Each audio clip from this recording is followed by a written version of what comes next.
Your relationship with alcohol doesn't have to be all or nothing. Recognizing the gray areas is the first step toward honest self-reflection. That confident person isn't created by the alcohol. That person already exists within you. Alcohol is a thief of follow-through, not in dramatic ways, but in quiet ways. You drink to escape the shame of drinking. It's a vicious cycle, and it's one that millions of people are caught in without even fully recognizing it. Your value as a human being, your capacity to connect with others, your ability to be interesting and engaged and fun has absolutely nothing to do with what you're holding in your hand at a party. Nothing. We stay stuck in patterns they're unhappy with because the only alternative they can imagine feels too overwhelming, too extreme, too binary. Let me ask you something fundamental, something that gets to the very core of human behavior. Why do you drink? Now, I don't mean the surface answer. I don't mean because it's Friday or because everyone else is having one. I mean the real why, the deep why. Because until we understand our true motivations, we're simply reacting to life rather than proactively creating it. You see, alcohol doesn't exist in a vacuum. It serves a function in your life, whether you've consciously acknowledged that function or not. For some of us, it's a social lubricant. We walk into a room full of people, and there's that voice inside that says we're not quite enough as we are. We're not funny enough, not interesting enough, not confident enough.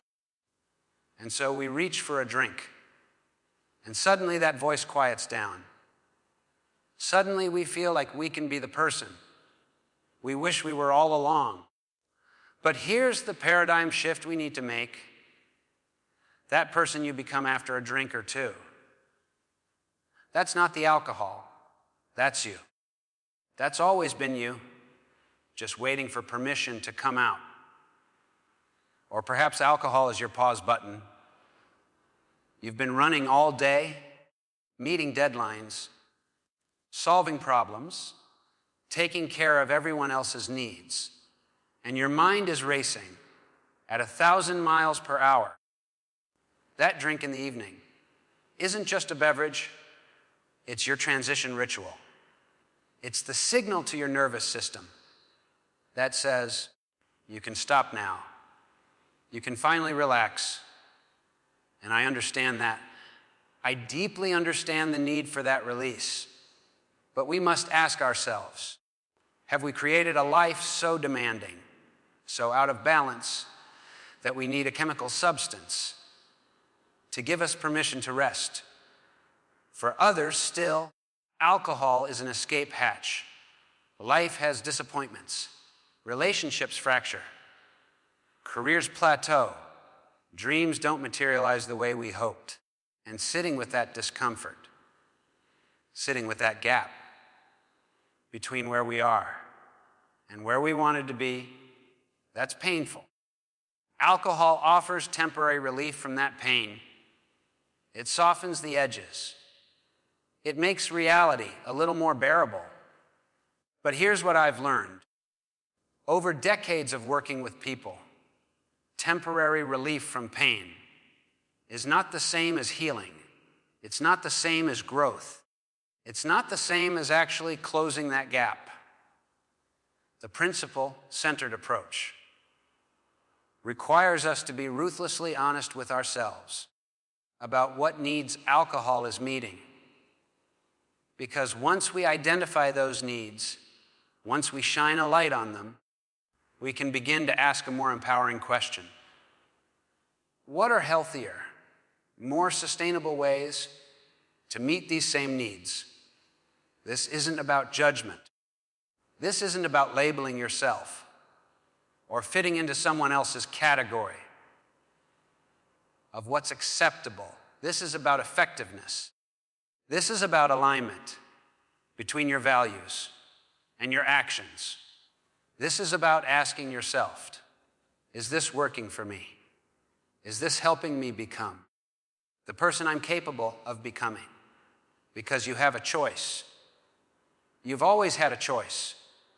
And the most powerful choices begin with understanding why we do what we do. Let me ask you to pause for a moment and consider something profoundly important. What is alcohol actually doing for you?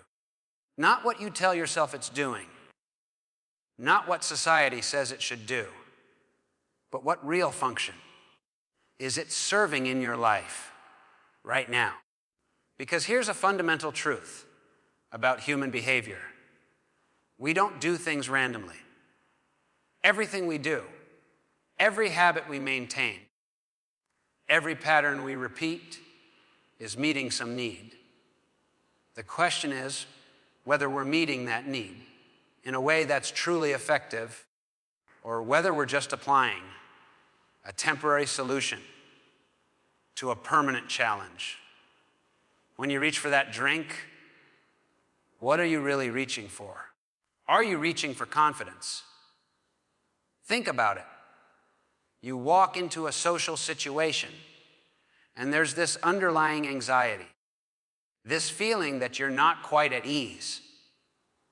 That conversations don't flow naturally, that you're somehow lacking. And then you have a drink, maybe two, and suddenly the world feels different. The edges soften. The words come easier. You feel like the version of yourself you always wished you could be. But here's the paradigm we need to shift. That confident person isn't created by the alcohol. That person already exists within you. What the alcohol is really doing is temporarily silencing your inner critic, that voice that tells you you're not good enough just as you are. Or perhaps what you're seeking is relief. You've spent the entire day in meetings, answering emails, solving problems, navigating conflicts, managing responsibilities.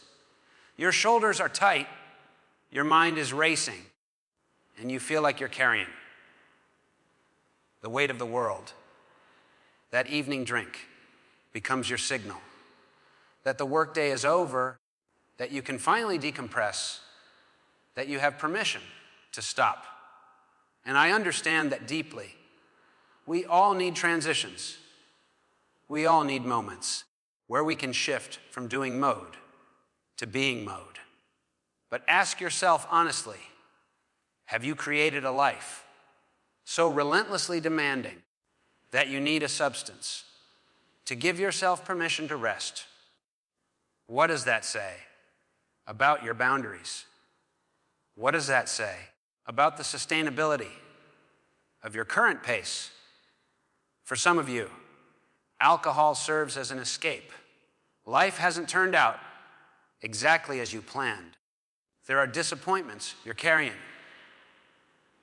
relationships that didn't work out, career aspirations that haven't materialized, dreams that feel further away than ever. And sitting with that gap between where you are and where you hope to be, that's uncomfortable, that's painful. Alcohol offers a temporary reprieve from that discomfort. It dulls the sharp edges of reality. It makes the present moment more tolerable. But here's what I want you to consider.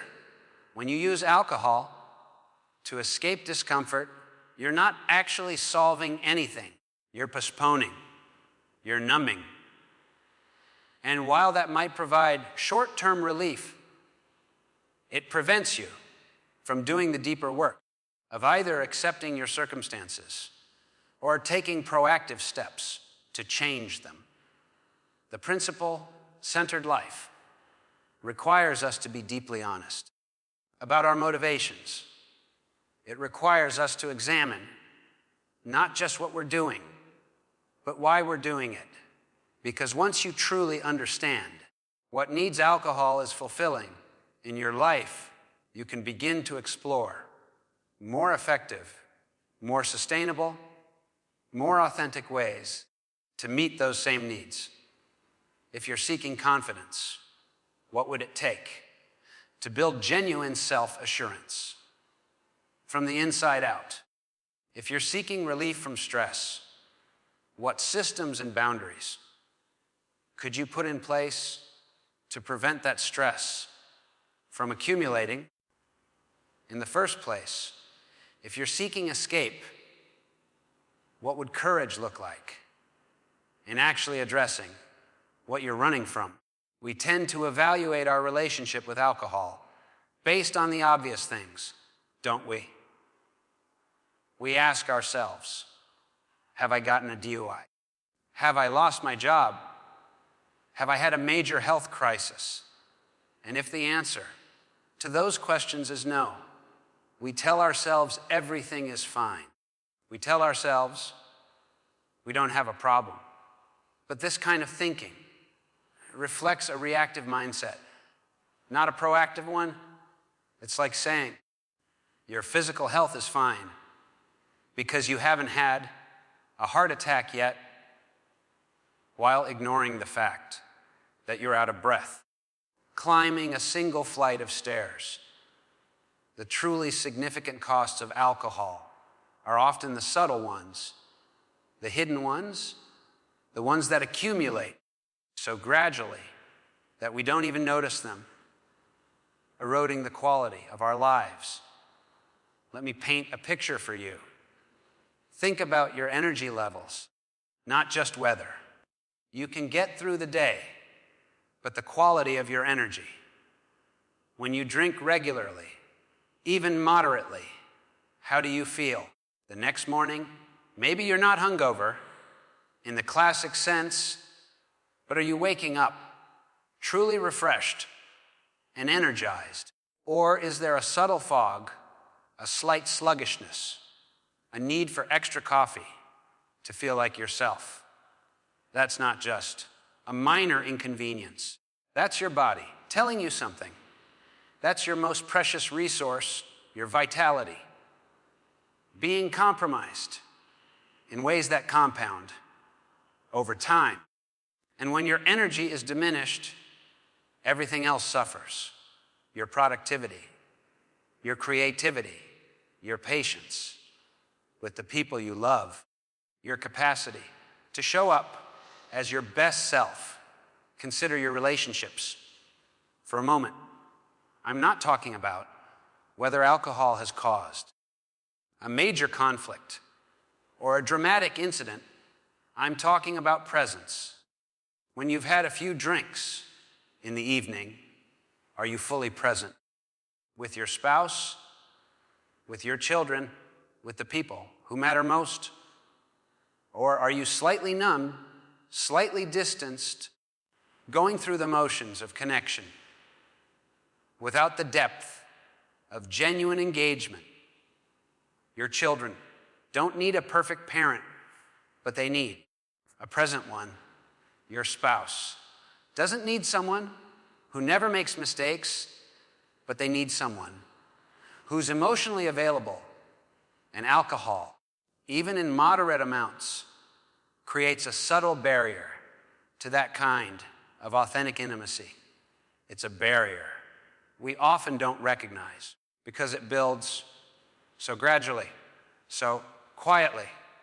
Now think about your goals, your aspirations, the person you say you want to become. Perhaps you want to write a book, start a business, get in the best shape of your life, develop a new skill, make a meaningful contribution to your community. Here's what I've observed over decades of working with people.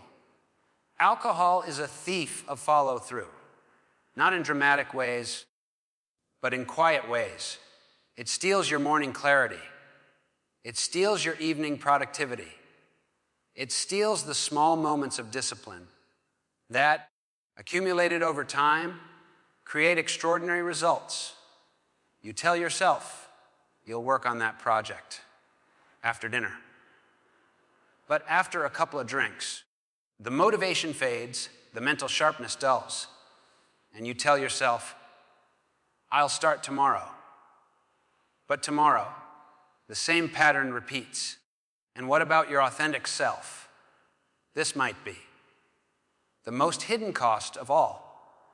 When we rely on alcohol to feel comfortable, to feel confident, to feel like we can handle social situations, we're sending a message to ourselves.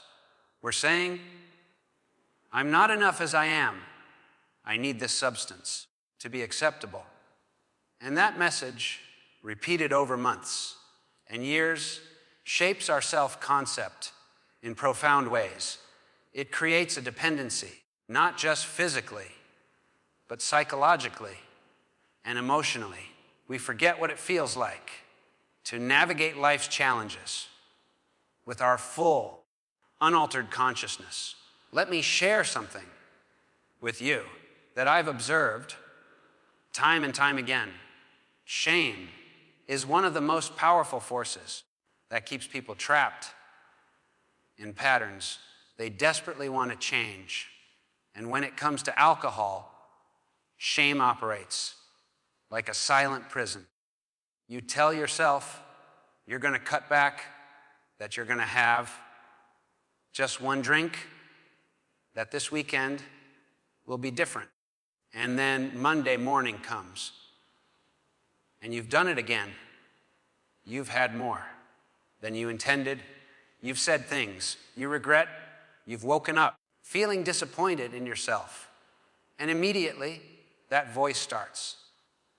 That harsh, unforgiving inner critic that says, what's wrong with you? Why can't you get this right? Everyone else seems to handle this fine. You're weak. You're flawed. You're broken.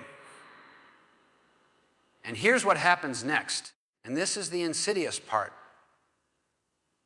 That shame doesn't motivate you to change. It actually drives you deeper into the very behavior you're trying to escape. Because shame feels terrible. It's painful to sit with those feelings of inadequacy and self-disappointment. So what do? You seek relief from that pain. And what's the most familiar form of relief you know? The very thing you're ashamed about. You drink to escape the shame of drinking. It's a vicious cycle, and it's one that millions of people are caught in without even fully recognizing it. Now, let me be clear about something. I'm not suggesting that we abandon all standards, that we simply accept destructive behavior without any expectation of change. That's not what I'm talking about. What I'm talking about is the difference between shame and accountability. Shame says, I am bad. Accountability says, I made a choice. That doesn't align with my values, and I can make a different choice. Do you see the distinction? One is an attack on your fundamental worth as a person. The other is an honest assessment of a behavior. One paralyzes you. The other empowers you. The principle-centered approach to change begins with self-compassion, not self-flagellation. It begins with recognizing that you're a human being doing the best you can with the awareness and tools you currently have. It begins with understanding that struggling with alcohol doesn't make you morally deficient. It makes you human. It makes you someone navigating a substance that's specifically designed to be appealing, that's deeply embedded in our culture. And that creates both psychological and physiological dependencies. You're not weak for finding this difficult. You're facing a genuine challenge and facing it with honesty is actually a sign of courage. But here's where secrecy amplifies shame. When you hide your struggles, when you drink alone, or lie about how much you've had, when you create this private world that nobody else sees, you reinforce the message that what you're doing is so terrible, it must be concealed. And isolation feeds shame like oxygen feeds fire.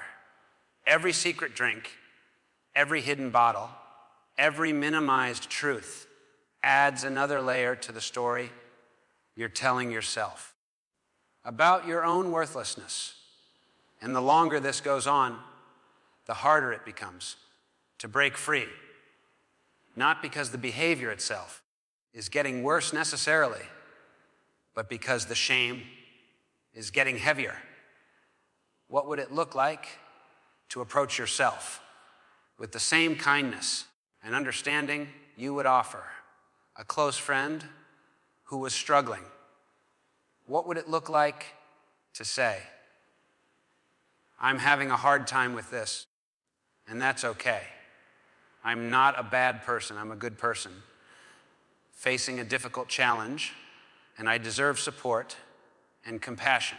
As I work through this, that shift from shame to compassion, from secrecy to honesty, from self-attack to self-understanding, that's not just feel-good psychology.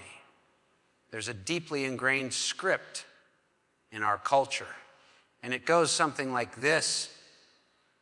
Interesting people drink, fun people drink, sophisticated people drink, social people drink. We've been marinating in this message since we were old enough to watch television or flip through a magazine. Every celebration is marked with champagne. Every business deal is sealed with scotch. Every casual gathering involves a beer or a cocktail, and over time, something insidious happens. We begin to unconsciously equate our social identity, our very sense of who we are in relation to others, with our relationship to alcohol. We start to believe that without it, we might be boring, awkward, unsophisticated, or somehow less than. Let me challenge that assumption directly. Your value as a human being, your capacity to connect with others, your ability to be interesting, engaged, and fun has absolutely nothing to do with what you're holding in your hand at a party. Nothing. That's not where your worth comes from. That's not what makes you valuable to the people in your life. And yet, how many of us have felt that flutter of anxiety when we imagine showing up to a social event and ordering a soda water instead of a cocktail? How many of us have worried about the questions, the raised eyebrows, the assumption that something must be wrong? Here's what I want you to understand. Those concerns aren't really about other people. They're about the story we've internalized about ourselves. We've allowed our identity to become entangled with a substance. We've outsourced our confidence, our sense of belonging, our social ease to something external. And anytime we do that, anytime we make our sense of self dependent on something outside ourselves, we give away our power. We become reactive instead of proactive. We start living according to other people's scripts instead of writing our own. The truth is, the people who truly matter in your life don't care whether you drink or not. They care about whether you're present. They care about whether you're genuine. They care about whether you listen when they talk, whether you show up when they need you, whether you bring energy and authenticity to the relationship. And I'll tell you something else. Some of the most magnetic engaging, interesting people I've ever met don't drink at all. Their clarity is what makes them compelling. Their presence is what draws people in. Their authenticity is what creates real connection. Now, I understand the social pressure is real. I'm not naive about that. When you're the only person at the table, not drinking, there can be questions. There can be awkwardness. Some people might even feel threatened by your choice because it holds up a mirror to their own relationship with alcohol. But here's where character comes in. Here's where living according to your principles, rather than other people's expectations, becomes essential. You can be kind about it. You can be gracious about it. But you don't owe anyone an explanation for making choices that serve your well-being. A simple, I'm not drinking tonight, or I'm taking a break from alcohol is sufficient. And if someone pushes beyond that, if someone can't respect that boundary, that tells you something important about them, not about you. What I'm inviting you to consider is a fundamental reframing of your social identity. Instead of seeing yourself as the person who drinks or the person who doesn't drink, what if you saw yourself as a person of integrity who makes conscious choices aligned with their values? What if your identity was rooted in something deeper than any substance, something that can't be taken away by changing your habits? I want to address something that stops more people from changing than perhaps any other single factor: the belief that change has to be dramatic, absolute, and announced to the world with a grand declaration. We think we need to wake up one morning, pour every bottle down the drain, make some kind of public proclamation, and commit to never drinking again for the rest of our lives. And for some people, that approach works beautifully. But for many others, that all or nothing thinking creates so much pressure, so much fear of failure, that they never start at all. They stay stuck in patterns they're unhappy with because the only alternative they can imagine feels too overwhelming, too extreme, too binary. Let me offer you a different paradigm. What if change didn't require a dramatic declaration? What if it started with curiosity instead of commitment? What if you simply began to experiment, to notice, to pay attention to how alcohol actually affects your life? This is what I call beginning with the end in mind, but doing so in a way that's sustainable and authentic to who you are. You don't need to know exactly where you're going to end up. You just need to take the next right step. Maybe that step is designating 2 weeknights as alcohol-free and observing what you notice. How do you sleep? How do you feel? In the morning, what do you do with the time you might have spent drinking? Do you feel deprived? Or do you feel surprisingly liberated? There's no right answer here. This is about gathering data about yourself, not conforming to someone else's ideal.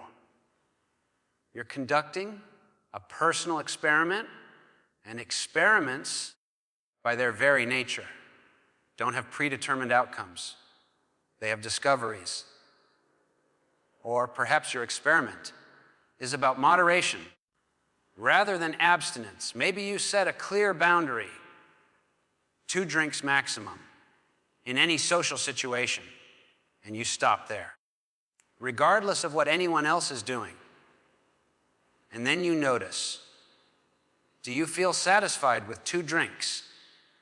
Or do you spend the rest of the evening wishing you could have more? Can you actually stick to that limit? Or do you find yourself negotiating with yourself, making exceptions, moving the boundary? Again, there's valuable information here. This isn't about judging yourself. This is about understanding yourself. And understanding always precedes meaningful change. Some of you might benefit from a longer experiment. Perhaps you commit to 30 days without alcohol, not as a permanent lifestyle change, but as a way to reset your relationship with it. 30 days is long enough to break the automatic habit, long enough to experience life without the regular presence of alcohol, but short enough that it doesn't feel like forever. And at the end of those 30 days, you assess, how do you feel? What do you miss? What don't you miss? What have you learned about yourself? And then you make an informed decision about what comes next. The beauty of this approach is that it removes the paralyzing weight of permanence. You're not committing to forever. You're committing to today, to this week, to this month. You're treating change as an ongoing process of refinement rather than a single moment of transformation. And here's what I've observed. When people give themselves permission to experiment without the pressure of perfection, they often discover they're capable of far more than they imagined. The small steps accumulate, the insights deepen, the confidence builds.